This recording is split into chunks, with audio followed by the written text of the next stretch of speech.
Police Brigadier General Andre Perez Dizon, inspirasyon ng kabataan sa Bicol. Ugnayang pulis at mamamayan sa Pro 5 tuloy-tuloy at mas lalong tumitibay. At mataas na pamantayan ng seguridad sa iba't ibang major activities ng Bicol na papanatili ng ating kasarugaps. Panoorin muli ang isa na namang linggo ng transparent service ng ating Game Changer General. Ito ang ika-49 na linggo ng Weekline.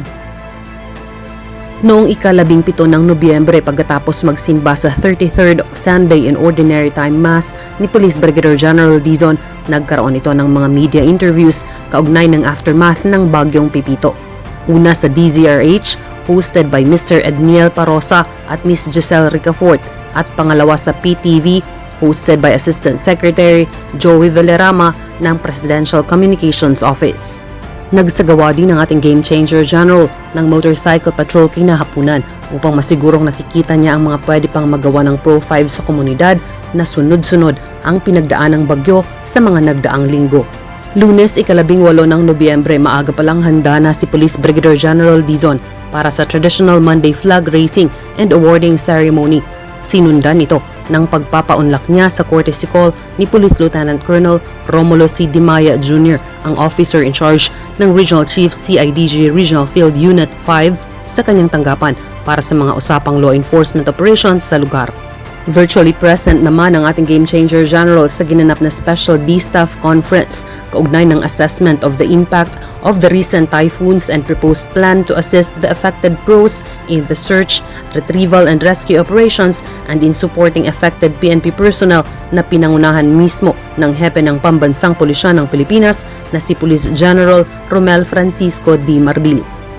Guest of honor and speaker din si Police Brigadier General Dizon sa closing ceremony ng Public Safety Field Training Program Class 2024-01 Mabanaag sa RSTU 5 Annex sa Barangay Villahermosa, Daraga Albay.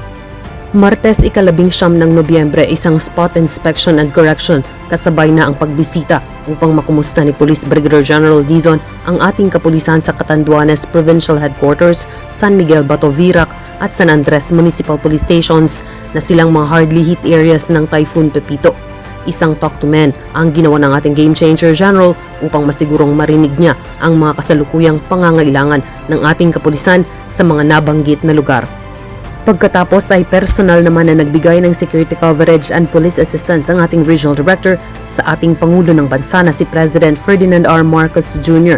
para sa opisyal na pakay nito sa probinsya ng Catanduanes na kasalukuyang nasalanta ng bagyo.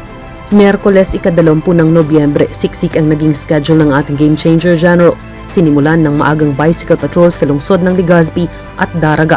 Sinundan naman ng courtesy call ni Pastor Ricky Ligutan na siyang PNP Life Coach mula sa Camp Crame. Bahagi din ng ating Regional Director ng closing ceremony ng SWAT Class 03-016 Maningo kung saan panauhing pandangal si Honorable Elizalde Esco ng Ako Bicol Party List kung saan dumalo para sa kanya ang kanyang kapatid na si Mr. Christopher Quito Esco sa RSTU 5 Annex, Barangay Villahermosa, Daraga Albay. Pinaunlakan din ng ating Game Changer General ang exit call ni Police Lieutenant Colonel Gilbert E. Remo, ang outgoing Deputy Provincial Director for Administration ng Camarines Sur Police Provincial Office at ni Police Major Teddy P. Flaga. Gayon din ang courtesy call ni Police Colonel Mali C. Kula, ang Chief SRD Directorate for Operations. Agad din itong sinundan ng isinagawang donation of law books ng Public Safety Savings and Loan Association Incorporated, Daraga Branch, sa opisina ng ating Regional Director. Nagtapos ang araw ni Police Brigadier General Dizon sa pamamagitan pa rin ng kanyang palagiang motorcycle patrol kasama ng ating mga kasarugaps motorcycle patrollers.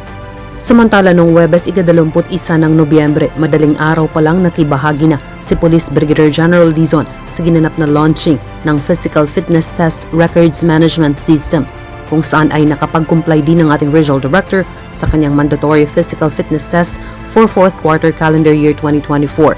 Ito ay ginanap sa Pro 5 Grandstand ng Campo Ola. Sinundan naman ito agad ng bicycle patrol bago nakiisa sa ginanap na symposium on breaking the silence, a psychosocial support and mental health awareness sa Pro 5 Multipurpose Building sa loob ng Regional Headquarters. Pinaunlakan din sa araw na ito ang ilang courtesy calls, kagaya ng mga personnel mula sa Police Community Affairs and Development Group sa pangunguna ni Police Major Romel Q. Banataw, ang Assistant Chief CRMC, gayon din ang exit call ni Police Colonel Julius Cesar M. Domingo, dating Provincial Director ng Camarines Sur Police Provincial Office.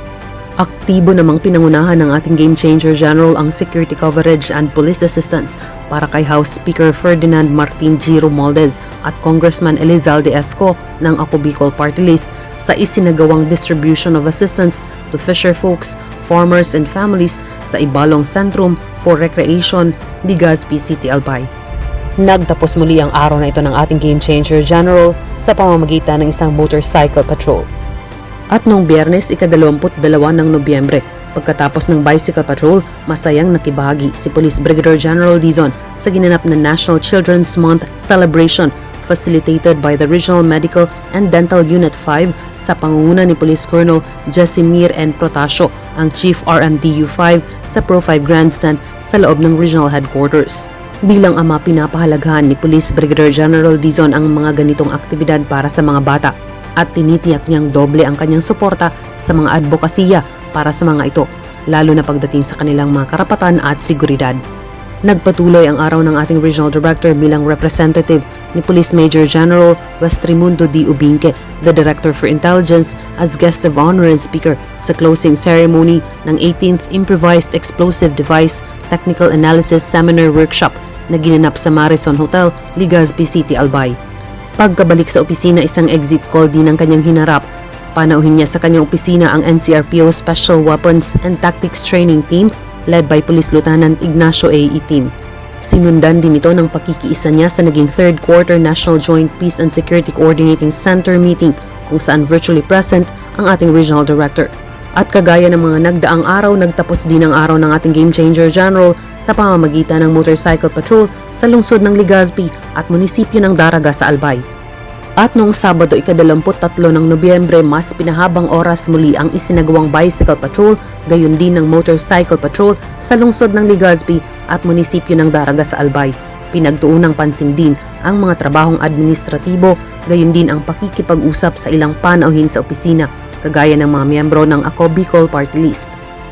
At sa mga operasyong naisagawa sa buong linggo mula ika-17 hanggang ika-23 ng Nobyembre taong kasalukuyan. Dahil sa mas pinagtibay na kampanya kontra iligal na droga, umabot sa mahigit 1 milyong pisong halaga ang nakumpiska ng mga operatiba ng Pulis sa Region 5 na nagresulta sa pagkakaaresto ng 46 na suspects mula sa 33 ginawang operasyon. Nanguna dito ang Masbate Police Provincial Office, sinundan ng Camarines Norte Police Provincial Office at pumangatlo ang Camarines Sur Police Provincial Office. Sa kampanya kontra illegal gambling, inaresto ang 31 suspects mula sa ginawang 9 na operasyon. May 8 operasyong naisagaw naman sa kampanya kontra loose firearms kung saan 4 ang inaresto, habang isang suspect ang huli sa kampanya kontra illegal fishing. Huli naman ang 6 na suspect sa kampanya kontra illegal logging na nagresulta sa pagkakakumpiska ng mahigit 3,000 pisong halaga ng mga lumbers at flitches. Samantala, umabot sa 53 most wanted persons ang inaresto sa buong Kabikulan sa nakalipas na linggo, habang isa ang arestado sa mas pinagtibay na mga hakbang kontra insurhensya at isang sumuko sa kampanya kontra criminal gang. Hanggang sa susunod na weekline, basta't kay Police Brigadier General Andre Perez Dizon, serbisyo ay damang-dama, serbisyo ay uunahin ka at ipapatupad ang serbisyong APD, approachable, presentable, and dependable kasurug cops.